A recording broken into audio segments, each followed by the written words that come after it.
Hey girls, as you remember, I sat down with Reuben recently and we had a great conversation, and I kind of promised at the end of that video that we were gonna come back, and we did, but we're just gonna add this particular teaching or message or conversation as a bonus. So if you're watching this one, it won't be part of our weekly conversation, but there was enough in here that I wanted you to be able to see it. So again, this is a bonus. I hope you enjoy it.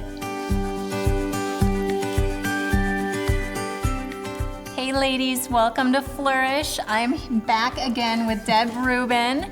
And we didn't get to finish our conversation last time. I just got a chance to introduce you to her and get a little opportunity to hear a little bit about her story. But she shared some things with me that I wanted her to share with you guys too. So you shared this really crazy story about this bridge in Honduras, and I want you to share that story with the ladies out that are listening. Yeah, I found out about this when I was writing an article for a business magazine, but I thought it was really fitting for the challenges that we're going through today, because so much is changing and there's so many things that we're having to leave behind, not by choice. Right. So, and good things that we're having to leave behind. Yeah, and so many things that might not be within our control. So I was writing this article about the disruptor of the year. I was asked, who is the disruptor of the year, and they were expecting me to name a person, but I thought about it for just a couple seconds and said, well, COVID-19 is definitely the disruptor of the year for 2020. Yeah. And the bridge in Honduras, so this story really stuck with me. So the Celeteca bridge in Honduras is a bridge that was built to withstand Category 5 hurricanes. So it's a country that's subject to very severe storms and flooding and a lot of bridges. And so they were trying to answer the question, how do we build a bridge that can withstand the strength of a Category 5 hurricane? And so they brought together the best architectural and engineering minds to come together and answer this question. And eventually they did. They figured it out and they built this bridge, and it was beautiful. And when the country was hit by a Category 5 hurricane, the bridges throughout the country were damaged, some of them destroyed, and this one, minor damage only. The bridge is still standing, sturdy, beautiful. But the problem is the force of the storm, the strength of the floodwaters, the concentration of rain in such a short amount of time caused the river that the bridge was standing over to completely change course. And so now we have this beautiful, sturdy bridge built to withstand storms, now standing over an expanse of dry ground. It's not that the bridge was bad in any way. It was the best possible. Yeah. But the landscape has now shifted, rendering it Useless. irrelevant. Yeah, irrelevant. In that useless. situation. And so, that's spoke to me because, when I think about my personal life, I think about what happened, in my business and just even social situations. The landscape of our world has shifted. The world has changed. And so there are things that I can't do anymore that I used to do, and I wish that I could do them, but I'm not longing for them to come back because I'm recognizing that the landscape has shifted. The world has changed. And so, this is something that I was studying because, how does it relate to changing in your business and innovating forward? But I think there's a lot of lessons for us personally as well. Lisa. We can't control those types of changes. Right. I mean, and it fits so much with what Lisa, Jenica, and I talked about a lot last fall. We talked about holding things loosely, and it reminds me of the verse Proverbs 19:21. This is from the New Living Translation. It says, "You can make many plans, but the Lord's purpose will prevail." I mean, sometimes we have to solve problems, and sometimes we have to solve big problems, and it doesn't mean that solving that problem is bad, but we can't control when the landscape will change. We can't control what is going to happen down the road, but we still have to come back to trusting that God's plan is going to prevail. It doesn't mean that we shouldn't do things. It doesn't mean that we shouldn't keep going. But we've got to hold on to our plans loosely. And also, it goes back to a lot of things we talked about last time that we were together about, what were the words that we had said? Accepting that landscape has changed, because they could have held on to that bridge and they could have, done all these things and been in denial, but instead they had to accept, okay, this is different. Yeah, and we were talking about accepting the reality of where you are, so that you can move on, and that sometimes involves trying new things, different things, than maybe what we're used to. And it definitely can be outside of your comfort zone, or definitely stretching your comfort zone at least. And I think, it just again too reminds me that there's so much uncertainty. We've talked about that with 2020, but there's always been uncertainty. This isn't like something that's new to us. So I think one of the things we have to really focus on is what is certain.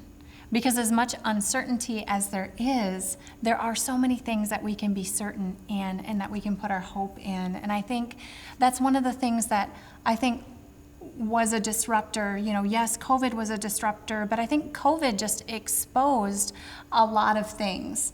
It exposed where our hope was, where our faith was. Maybe it was in our government more than it should have been. Maybe it was in people more than it should have been. Maybe it was in our plans. And all of those things are really uncertain, because people are going to disappoint us. Things are going to disappoint us. Things sometimes don't happen. So again, just coming back to the things that we can be certain in. And, there are just a few verses that I want to read. First of all, I think one of the things we were talking about is even what led to that date in March. We had started September of 2019, our Flourish year, then it was Girls of Grace, but we had started that year with the verse Psalm 46:10, be still and know. And it was like, be still and know that I am God. And I went back a little bit on that verse, and that whole chapter is so awesome. So I want to read it to you. I'm going to read it. I didn't write down what version. So, but starting in verse 1 of Psalm 46, God is our refuge and strength, always ready to help in times of trouble. So we'll not fear when earthquakes come and the mountains crumble into the sea, or when your bridge no longer is over a river. Let the oceans roar and foam, let the mountains tremble as the waters surge. A river brings joy to the city of our God, the sacred home of the Most High. God dwells in that city, it cannot be destroyed. From the very break of day, God will protect it. The nations are in chaos, and their kingdoms crumble. God's voice thunders, and the earth melts. The Lord of heaven's army is here among us. The God of Israel is our fortress.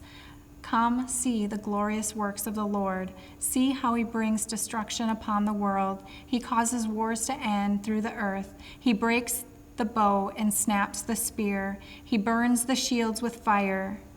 And then we get to be still and know that I am God. And I will be honored by every nation. I'll be honored throughout the world. The Lord of heaven's armies is here among us. The God of Israel is our fortress. Again, this is where we can be certain. We can be certain in the Word of God. We can be certain in God. We can be certain that he is who he says he is. We can be certain that he's going to be faithful, that he's going to fulfill his promises, that he's going to take care of us, even in times of trouble, that he is there for us. And I just think that this is where we had started again. September 2019, we had 7 months before we knew that COVID was a thing. Obviously it was a thing before a lot of us even knew that it was. But God was already preparing our hearts on where to put our trust and where to rest. I just think that is it's so amazing and so powerful that that you received that to prepare us to be still and know. Yeah, and if Because, you know, what you just read, that is what's happening with all the chaos in the world. But to be able to intentionally return to where our certainty lies, and that's in knowing God and knowing that He keeps His word. yeah, That sure foundation, no matter what storm comes, it's solid. yeah. And There's it's so much hope in that. Yeah, and it's funny because I wasn't ready to receive it. When the Lord first spoke it to my heart, when He first shared that that was our theme, I was like, okay, I'll wait for the theme, thinking I wasn't ready to receive it. I wasn't ready to be still. I'd rather I'd rather be the one planning the bridge and building it and brainstorming and doing all the things. But again, our certainty lies when we can be still and know that He's God. Again, regardless of the storms. There's another verse that we were talking about in Luke 6:47 and 48. It says, I will show you what it's like when someone comes to me, listen to my teaching, and then follow it. It's like a person building a house who digs deep and lays the foundation on solid rock. When the floodwaters rise and break against that house, it stands firm because it's well built. Again, so many of us, I think, tried, and I think with great hearts, really felt that we were building our foundations on firm things because they were things that we could be certain in previously. But I think as we walked out some of these things and have continued to walk through, I think we're realizing, one of the things you had said, like, our foundations were built on sand.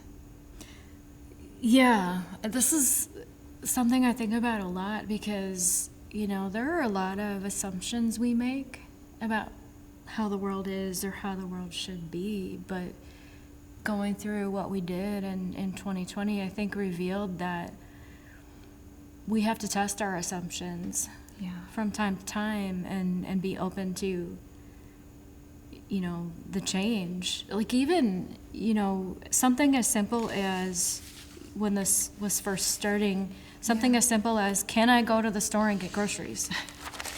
Because in the past, I could just assume that the places that I normally went were open. Yeah.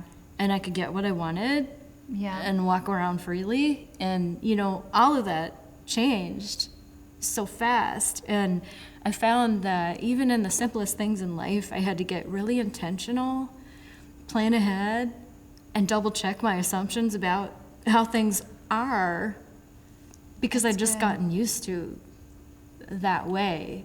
Yeah. And when you're thinking that those assumptions are a solid foundation, we can be surprised. Yep.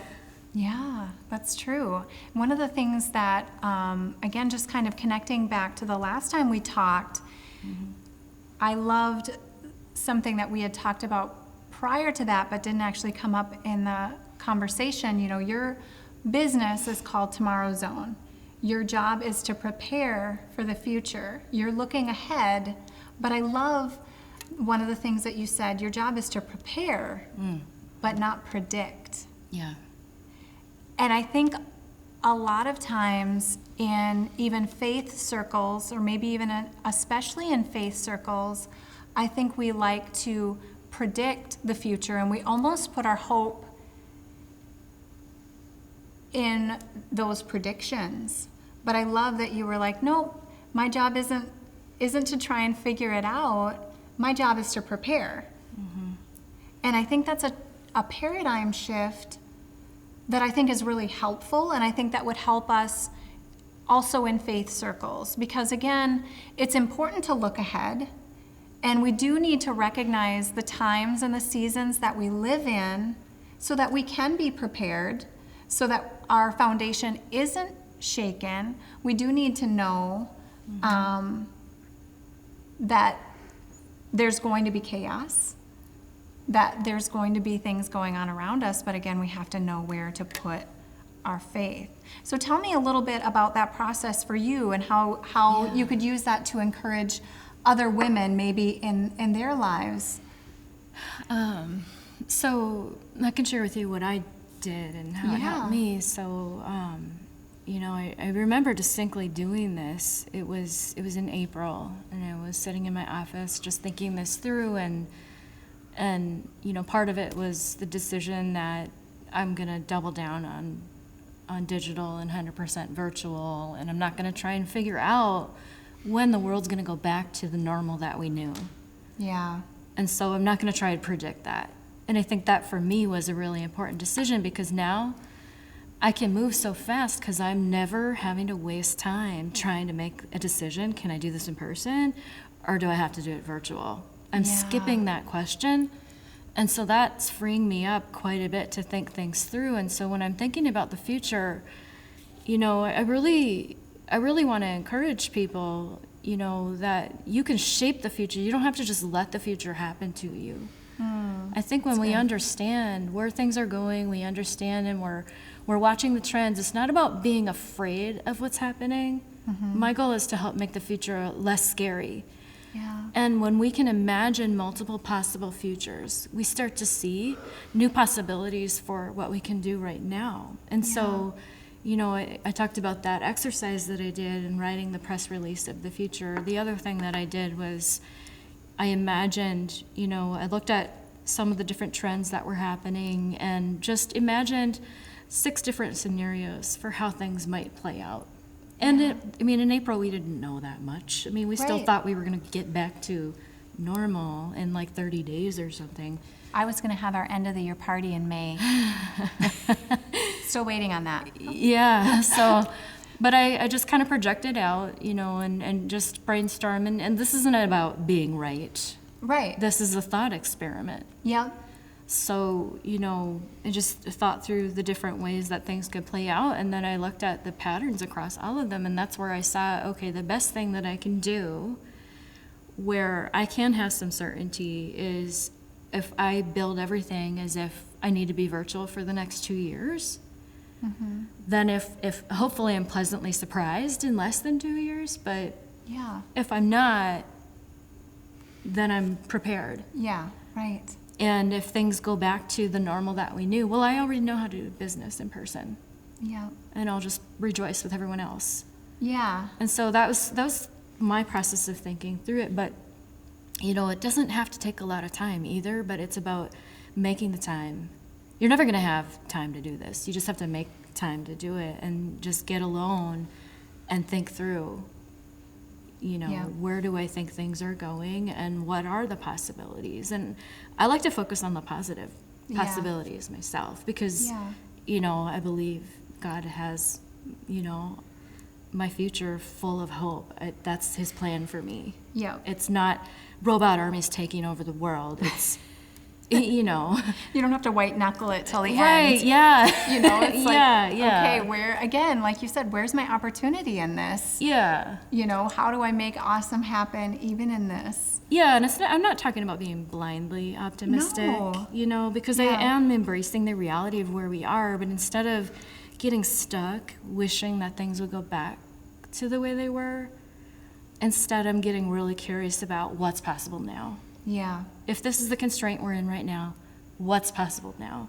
Yeah. And a lot of the best innovations and ideas come out of great constraints like that. Wow. And if you think about how the the iPhone was made, Steve Jobs walked around with a little block of wood the size of a iPhone and said it can't have any buttons. Those are the constraints. Create this thing that's going to, it ended up changing the world in 2007. Yeah. But great constraints and a lot of curiosity about what's possible within these constraints can open up new ideas.